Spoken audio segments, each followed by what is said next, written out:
Hola mi amigo querido, esta semana hablaremos de la palabra de Dios como el instrumento poderoso para conducir a nuestros amigos a Cristo. Sabes, es imposible llevar las personas a Jesús sin la palabra de Dios. Cualquier esfuerzo misionero que use como pretexto la palabra de Dios, pero que no se fundamente realmente en ella, no tendrá éxito. Lo que digamos será apenas un discurso humano, palabras humanas. Palabras humanas no transforman vidas, no tocan el corazón. Es de la palabra divina que emana la autoridad en la comunicación del mensaje. Autoridad en la predicación, en el estudio bíblico, en la testificación. Ahora, autoridad no es manipular la mente de las personas con términos rebuscados, con un juego brillante de retórica, con argumentos humanos. Autoridad en la comunicación del mensaje no es lo que dices, sino de dónde lo dices.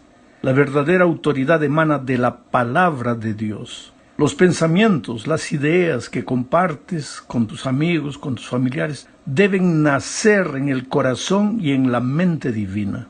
El mensajero, que eres tú, soy yo, somos apenas los que nos encargamos de exponer los pensamientos divinos que están registrados en la palabra de Dios. El propio Señor Jesucristo dijo en Juan 14:10 lo siguiente: las palabras que yo les hablo, no las hablo por mi propia cuenta, sino que el Padre que vive en mí es quien hace las obras. ¿Y cuál era el resultado de no hablar sus palabras, sino las palabras del Padre? Mateo 7:28 responde: cuando Jesús terminó de hablar, la gente se admiraba de su enseñanza, porque les enseñaba como quien tiene autoridad y no como los escribas. Ahora, recuérdate que los escribas conocían perfectamente la palabra de Dios y no tenían autoridad. ¿Por qué? Porque una cosa es la teoría de la palabra de Dios, una cosa es lo que está escrito apenas, y otra cosa es tener un encuentro personal con la palabra de Dios. El Padre vivía en el Hijo, por eso Él hablaba con autoridad. Ahora, percibe esto. Jesús, siendo la propia palabra viviente, no hablaba por sí mismo. Las palabras que yo les hablo, no las hablo por mí mismo, dijo. Y con esta declaración Él estableció el fundamento en la testificación cristiana. La palabra de Dios es simbolizada en la Biblia de muchas maneras. En el Salmo 119, 105, la palabra de Dios es una antorcha que ilumina el sendero para que los pies no tropiecen. Es una lámpara que brilla en la oscuridad. Si tú fundamentas tu vida y tus enseñanzas en la palabra de Dios, nunca vas a enseñar lo que está equivocado. Ahora, ¿cómo hay personas que toman la palabra de Dios y usan cosas completamente equivocadas? Porque toman la letra, no han tenido un encuentro personal con la palabra viviente que es Cristo. En Jeremías 23:29, la palabra es fuego, fuego que consume, fuego que purifica, y es martillo, martillo que destroza cualquier argumento, cualquier dificultad que aparezca en el camino. En Lucas 8:11, la palabra es la buena semilla, que plantada más tarde o más temprano produce frutos para vida eterna. En Mateo 4:4, la palabra es el pan que alimenta el alma, el pan. Nadie puede vivir sin alimentación. ¿Cómo puede el ser humano vivir sin la palabra de Dios? Bueno, en la segunda parte de este estudio, hablaremos del poder creador de la palabra de Dios. La palabra de Dios no se reduce a un sonido fonético, ni siquiera a un mensaje escrito en forma de Biblia. En el idioma hebreo, la palabra, la expresión palabra es dabar. El dabar de Dios es su poder que va al encuentro de la tierra y del ser humano en forma de palabra, el dabar de Dios. El profeta Isaías expresa esta idea de forma elocuente en Isaías 55, 10 y 11. Voy a leer. Así como la lluvia y la nieve caen de los cielos y no vuelven allá, sino que riegan la tierra y la hacen germinar y producir con lo que dan semilla para el que siembra y pan para el que come, así también mi palabra, cuando sale de mi boca, no vuelve a mí vacía, sino que hace todo lo que yo quiero y tiene éxito en todo aquello para lo cual la envié. Te explico un poco. La lluvia cae del cielo, cumple su misión en la tierra, regando la tierra, dando semilla al que siembra, pan al que come. Y después se evapora y vuelve al cielo. Pero la lluvia no vuelve al cielo sin haber cumplido su misión en la tierra. Así es el dabar de Dios, la palabra de Dios. Cuando sale de la boca de Dios, no regresa sin haber cumplido su misión. En este texto de Isaías que acabo de leer, la palabra realiza todo lo que Dios quiere. Dice, mi palabra cuando sale de mi boca no vuelve a mí vacía, sino que hace todo lo que yo quiero y tiene éxito en todo aquello para lo cual la envié. Entendamos esto. Nada existía. El Señor habló, la palabra salió, y el poder de su palabra trajo a la existencia todo lo que existe. Eso le llaman los teólogos creación ex nihilo, o sea, creación de la nada, del vacío, de la no existencia. Ni siquiera el vacío fue capaz de resistir al poder de la palabra de Dios. Juan 1 al 3 dice, en el principio era el verbo. Como el Nuevo Testamento fue escrito en griego, este verbo es la palabra logos en griego, que es un sinónimo del dabar en el Antiguo Testamento. Ambos significan la palabra de Dios. En el principio era el logos, el dabar, el verbo, la palabra de Dios. Y el verbo era con Dios. Y el verbo era Dios. Quiere decir que Dios es su propia palabra. Cuando Él da su palabra, se está dando a sí mismo, te está dando al Espíritu, te está dando al Señor Jesucristo. Continúo leyendo. Este era en el principio con Dios, el verbo, la palabra, el dabar. Todas las cosas por Él fueron hechas. Y sin Él, sin el verbo, sin el dabar, sin la palabra, sin el logos, sin Cristo, nada de lo que ha sido hecho fue hecho. Salmos 19, 6 y 9 dice, con su palabra el Señor hizo los cielos. Todo lo creado lo hizo con un soplo de su boca. El Señor habló y todo fue creado. El Señor ordenó y todo apareció. Interesante, pero el poder de la palabra de Dios no se limita a la creación. Es también un poder restaurador. Al terminar la semana de la creación, vio Dios que todo lo que había hecho era bueno en gran manera. Pero entonces apareció el diablo y deformó la bellísima obra que saliera de las manos de Dios. Desfiguró la obra de la creación, trajo la muerte, el dolor, la violencia, la traición y todo lo que destruye al ser humano. Ahora, ¿tú crees que Dios dejaría que las cosas permanecieran de esa manera? No. Por eso Juan 1:14 dice que la palabra, Jesucristo, el dabar, el logos, la palabra, el verbo, se hizo carne y habitó entre nosotros y vimos su gloria, la gloria que corresponde al unigénito del Padre, llena de gracia y de verdad. La palabra se hizo carne para restaurar la obra de la creación que el diablo había destruido, para salvar al ser humano que se encontraba en las garras de la muerte. No se trataba de la palabra expresión de ideas, sino de la palabra uno con el Padre y con el Espíritu, en su divinidad. Pero ahora surge una pregunta. ¿Podría una expresión fonética adquirir revestimiento humano? ¿De qué habla Juan al decir que el verbo se hizo carne, la palabra se hizo carne? Está hablando del propio Dios, que se humaniza para alcanzar al ser humano y salvarlo. Y el medio para hacerlo es su palabra, la misma que sería predicada por los mensajeros de Dios a lo largo de la historia. De aquí es que se desprende la idea de que la verdadera comunicación del mensaje, el verdadero estudio bíblico, no es la simple exposición de ideas humanas, sino la exposición de la palabra de Dios. Yo diría más, la exposición del propio Señor Jesucristo. La palabra de Dios no es una palabra escrita y muda, sino el Verbo encarnado y vivo. Por eso la predicación solo puede ser considerada la palabra de Dios cuando presenta a Jesucristo, la palabra de Dios que se nos manifestó en carne. ¿Y por qué se encarnó la palabra? El propósito de la encarnación fue la salvación. Jesús, la palabra eterna, no vino a este mundo a realizar un paseo turístico. El propósito específico de su venida fue salvar a la humanidad perdida. La palabra de Dios llegó a este mundo encarnada en la persona de Cristo para buscar y salvar lo que se había perdido. Desde esta perspectiva, la evangelización, en su sentido teológico, es mucho más que la simple exposición de un mensaje lleno de conceptos teóricos. Es la proclamación de la salvación en Cristo.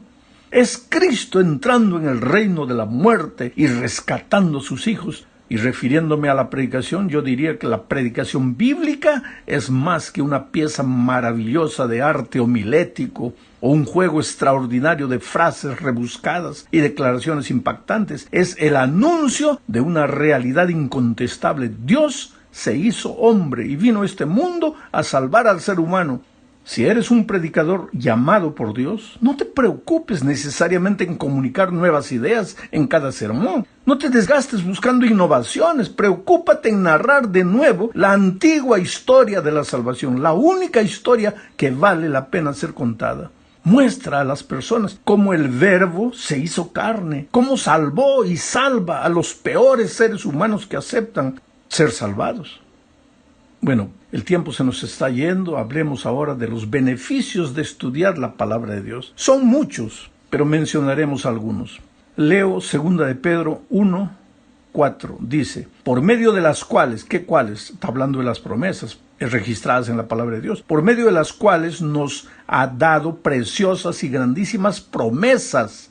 Por medio de las Sagradas Escrituras. Nos ha dado grandísimas promesas para que por ellas, por esas promesas, llegaseis a ser participantes de la naturaleza divina, habiendo huido de la corrupción que hay en el mundo a causa de la concupiscencia. Esta es una promesa maravillosa, porque desde que entró el pecado al mundo, todos venimos al mundo trayendo la naturaleza pecaminosa, esa naturaleza que por más que prometemos, hacemos decisiones buenas, siempre la naturaleza pecaminosa nos está llevando al pecado, nos está arrastrando hacia el mal. Sin embargo, cuando leemos la palabra de Dios, dice Pedro, cuando estamos en contacto diario con la palabra de Dios, la promesa de Dios es que vamos a llegar a ser participantes de la naturaleza divina. O sea que la mejor manera de ir matando lentamente a la naturaleza pecaminosa para que no nos perturbe más es la lectura diaria de la palabra de Dios, la comunión diaria con el propio Señor Jesucristo en su palabra escrita. Ahora leamos Santiago 1:21. Dice, por lo cual, desechando toda inmundicia y abundancia de malicia, recibid con mansedumbre la palabra implantada, la cual puede salvar vuestras almas. ¿De qué manera puede salvar la palabra? ¿Quién salva, la palabra o Cristo? ¿Quién salva? Tú puedes leer la Biblia todos los días, todos los años y nada va a cambiar en tu vida. Sucede con mucha gente. Conoce la Biblia de memoria, pero en la hora vamos a ver, el toro salvaje sale, no ha cambiado nada. Pero entonces, ¿dónde queda la promesa de Santiago?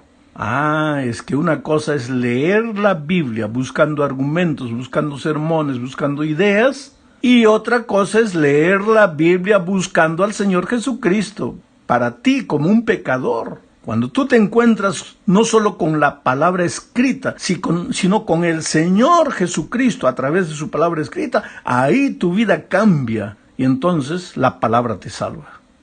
Finalmente vamos a leer Timoteo 3:15 al 17, y que desde la niñez, porque estamos hablando aquí de los beneficios del estudio de la palabra, desde la niñez has sabido las Sagradas Escrituras para las cuales te pueden hacer sabio. ¿Cómo necesitas sabiduría en la vida? Hay gente fracasada porque no sabe tomar decisiones, no sabe hablar en el momento adecuado, en fin. Pero aquí dice que la palabra de Dios te puede hacer sabio para la salvación, pero lógicamente sabio para esta vida también. te pueden hacer sabio para la salvación por la fe que es en Cristo Jesús. Toda la Escritura es inspirada por Dios y útil, ¿para qué? Para enseñar, para redarguir, amonestar, para corregir, para instruir en justicia, a fin de que el hombre de Dios sea perfecto, enteramente preparado para toda buena obra. Si tú lees diariamente la palabra de Dios para encontrarte con Jesús, si tú clamas a Dios, tú vas a ver las maravillas que pueden ser transformadas en tu vida. El tiempo se nos fue, vamos a la cuarta parte. Todos estos beneficios del estudio de la palabra de Dios son válidos solo si estudiamos la Biblia y aplicamos sus principios a la vida diaria. Esta es la cuarta parte. ¿Por qué a veces sientes que las promesas de Dios no se cumplen en tu vida? Leamos Hebreos 4:2. Porque también a nosotros se nos ha anunciado la buena nueva, como a ellos. ¿A quiénes ellos? A los israelitas. Pero no les aprovechó el oír la palabra de Dios. A los israelitas para nada. ¿Por qué? Por no oír acompañada de fe en los que la oyeron. Sí, la palabra de Dios fue dada también para los israelitas, pero no les sirvió nada porque no ejercitaron fe. ¿Qué cosa es fe? Creer, confiar. Si Dios te dijo que es así, es así. Aunque no lo entiendas completamente, cree, abandónate de ojos cerrados en los brazos del Señor Jesucristo. Déjate conducir por Él, no estés reclamando, va con Él, deja que Él te lleve. Él nunca te va, aunque te haga pasar por el valle de sombra y de muerte, Él nunca te va a dejar abandonado ahí, te va a llevar a los pastos verdes y a las aguas tranquilas.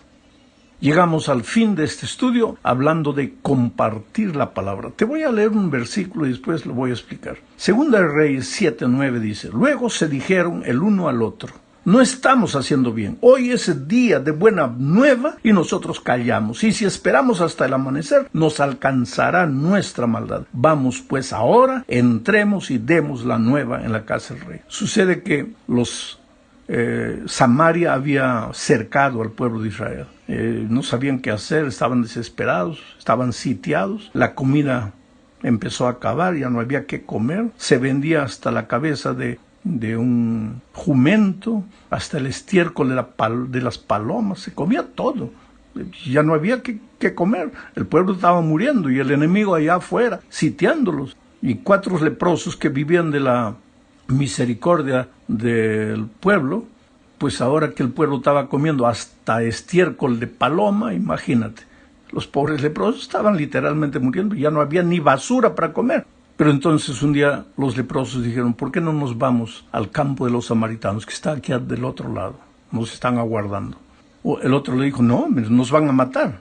Ahí el otro dijo: está bien, si vamos allá nos pueden matar, pero también nos pueden dar comida. Ahora si nos quedamos aquí vamos a morir de hambre. Y entonces una noche fueron sigilosamente, y a medida que se fueron acercando se dieron cuenta que el campamento de ejército de Samaria estaba abandonado, porque Dios les había hecho escuchar ruido de caballos y ellos huyeron despavoridos pensando que los israelitas habían pedido ayuda a otro país. Cuando los leprosos llegaron no había nada. Entonces entraron en las tiendas, comieron el pan, bebieron, encontraron las ropas nuevas, se vistieron, disfrutaron, llenaron la barriga, y en medio de la alegría uno de ellos dijo: epa, ¿qué estamos haciendo? No estamos haciendo bien. Hoy es día de buena nueva. Aquí al lado nuestros hermanos están muriendo de hambre y nosotros aquí estamos de barriga llena, tranquilos, felices. No. Nosotros estamos callados aquí. Si esperamos hasta que amanezca, nuestra maldad nos va a alcanzar. Vamos pues ahora, entremos y demos la nueva en la casa del rey. Oh querido, nosotros un día encontramos la palabra de Dios. Éramos leprosos, hambrientos, perdidos en la miseria del pecado, pero un día encontramos la palabra de Dios, el pan que satisface, el agua que limpia, que cura, que lava. Y ya salimos. Ya fuimos a buscar a los que están muriendo sin esperanza. No está bien lo que estamos haciendo. Hoy es día de buena nueva y muchos están callados. Vamos pues ahora, en este momento, a compartir la palabra de Dios, a compartir las buenas nuevas de salvación. Que Dios te bendiga.